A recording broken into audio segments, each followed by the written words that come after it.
Amém, glória a Deus. Boa noite, pessoal, graça e paz.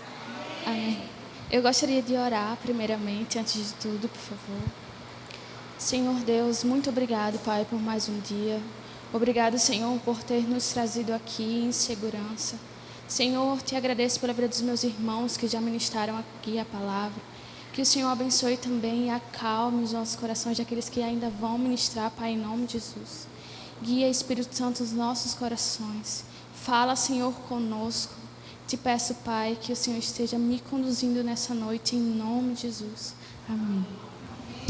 Bom, antes de começar a falar sobre o tema e explicar a palavra, eu gostaria de agradecer algumas pessoas específicas aqui. Gostaria de agradecer a minha tia, a minha tia Ariana, por toda a dedicação, por todo o investimento na minha vida, por toda a paciência. Eu espero de todo o meu coração que o Senhor a abençoe de maneira extraordinária.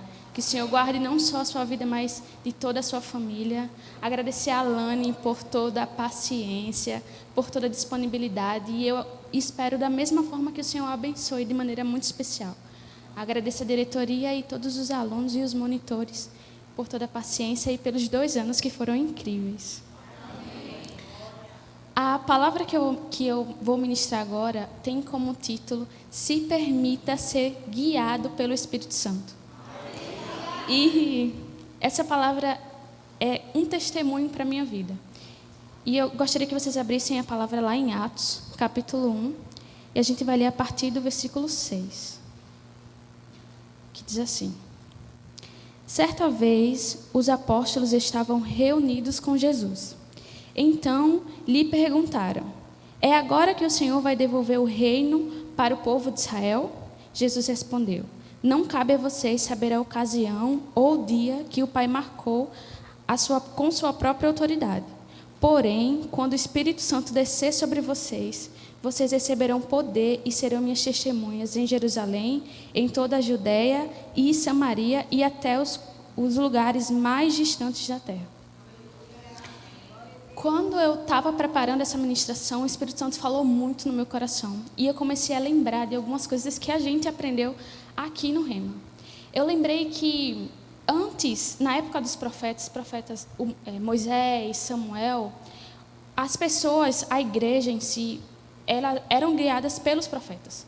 Os profetas precisavam se separar, na verdade, orar com o Senhor, orar ao Senhor, para receber o direcionamento de Deus e aí passar esse direcionamento para o povo.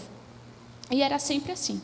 Quando alguém, por exemplo, quando um rei precisava de algum conselho ou quando o rei precisava de algum direcionamento, eles precisavam procurar os profetas procuravam a Deus, e aí eles oravam, recebiam o direcionamento de Deus, e depois eles passavam para aquele rei ou para aquele povo o direcionamento que Deus estava mandando. Só que eu observei que quando Jesus veio e cumpriu o plano de salvação, que ele morreu, foi crucificado, e aí ele ressuscitou, algo aconteceu. Aqui em Atos, ele pede para que os apóstolos eles permaneçam em Jerusalém, para que eles recebam o Espírito Santo, para que depois eles cumpram o que Jesus tinha pedido para eles cumprirem. E eu fiquei pensando em casa, e o Espírito Santo ministrando no meu coração, por que eles precisavam esperar isso? Por que eles precisavam esperar que o Espírito Santo viesse sobre ele, para depois eles fazerem algo? E eu pensando, depois, o próprio Espírito Santo me trouxe a lembrança de quem ele é. Quem é o Espírito Santo? O Espírito Santo, ele é aquele que convence o pecador. Isso está escrito lá em João 16, a partir do versículo 7. O Espírito Santo é aquele que transforma o crente. Ele é o nosso guia. O Espírito Santo, ele é aquele que capacita. Ele é aquele que dá os dons. E eu fiquei, nossa, o Espírito Santo é exatamente isso. Eles precisavam do Espírito Santo para que eles fossem, para que eles tivessem alguém, porque o Espírito Santo é uma pessoa. A gente aprendeu que o Espírito Santo é uma pessoa.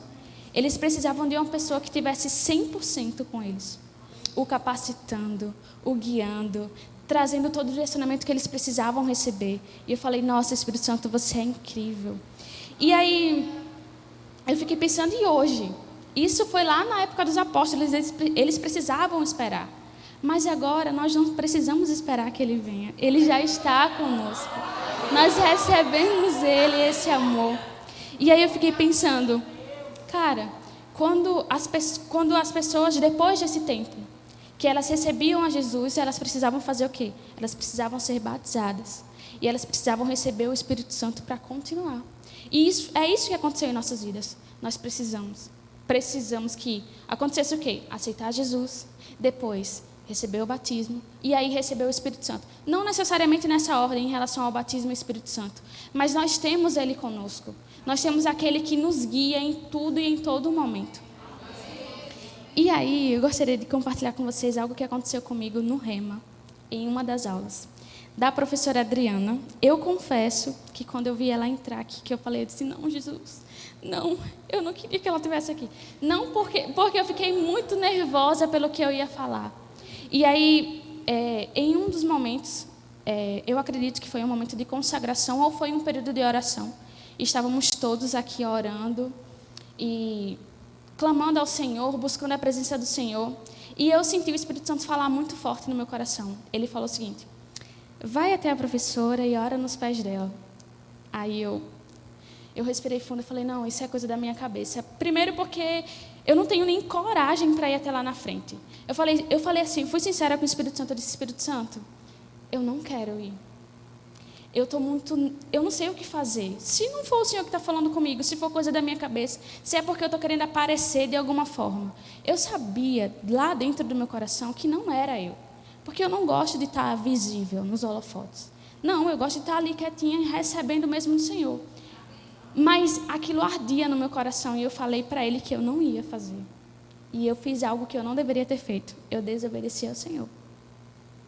E alguns minutos depois, por incrível que pareça, para minha surpresa, outro irmão, outro aluno, foi e fez a mesma coisa que o Espírito Santo tinha pedido para eu fazer.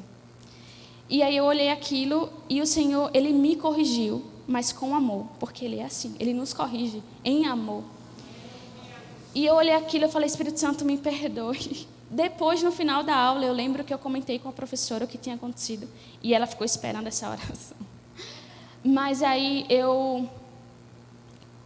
aquilo ficou ardendo no meu coração ainda mais e ficou mexendo comigo o ano inteiro. Acabou o primeiro ano e o Espírito Santo falando comigo sobre esse dia. Aí iniciou o segundo ano e veio essa parte de ministrar a palavra e eu pensei, poxa, não tem outra coisa para eu não ministrar. Eu tenho que ministrar sobre isso porque foi o que eu vivi. Foi uma experiência que eu tive com o próprio Espírito Santo. E aí eu estava em casa preparando a ministração e algo me incomodou. Eu falei, tá bom, Espírito Santo, eu vou falar. E sabe o que eu aprendi, pessoal? Que quando a gente se permite ser usado pelo Espírito Santo, a gente não só é canal de bênção para a vida de outras pessoas. A gente é canal de bênção para a nossa própria vida. Porque algo é rompido dentro de nós. Algo se rompe. Algo muda, algo transforma. O Espírito Santo falou algo comigo, ele disse o seguinte, você não foi, mas ele queria romper algo em mim. Uma timidez, quem sabe, algo que existia dentro do meu coração que precisava ser mudado. Depois eu recebi outras orações, teve outros momentos, mas esse em específico me marcou. Porque como eu posso reconhecer a voz do Espírito Santo? Sendo exposto à sua palavra. E era o que a gente estava sendo. E durante todos esses 2 anos a gente estava sendo exposto a essa palavra. Precisa ter o quê? Comunhão com o Espírito Santo. A gente precisa conversar com Ele. Ter intimidade com Ele para saber o que é que Ele quer de nós. E para conhecê-lo ainda mais. De maneira muito íntima. Porque não tem como você conhecer um amigo se você não fala com ele. Ou se você não conversa com ele. E se a gente aprendeu que o Espírito Santo é uma pessoa, quando você está ao lado de uma pessoa que não fala, meu irmão, não é algo bom. Você tem que estar ao lado de uma pessoa tendo comunhão com ela, conversando com ela, conhecendo ela. E sabe qual foi o terceiro ponto que o Espírito Santo me ensinou? Ele falou assim, mas você precisa ter ousadia para ser guiada por ele, por mim.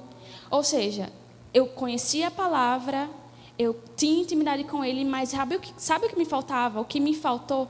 Ousadia de obedecer a ele e de cumprir aquilo que ele me pediu.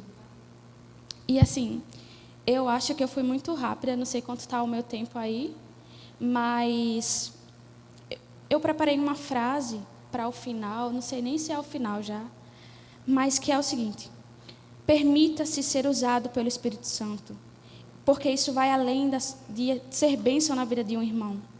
Permita, porque é necessário que você rompa algo dentro de você. Aqui a gente aprendeu muitas coisas. Aprendeu sobre se posicionar, aprendeu a conhecer quem nós somos em Cristo, a gente aprendeu que devemos orar, aprendeu que a gente deve estar com os nossos familiares, mas estabelecer o reino de Deus na nossa casa. Mas a gente aprendeu também que não adianta só ter todo o conhecimento, não adianta só ter toda a intimidade. É necessário que você tenha também a ousadia para cumprir aquilo que Ele pede para que você faça. E eu gostaria de, mais uma vez, agradecer pela atenção de vocês. Provavelmente eu fui muito rápida, mas era o que estava no meu coração, algo que queimava dentro do meu coração e queima até agora, falando sobre isso. Eu espero de todo o meu coração que o Senhor os abençoe e que as próximas meninas que vão vir sintam-se calma. Talvez seja impossível, mas que o Espírito Santo as use em nome de Jesus.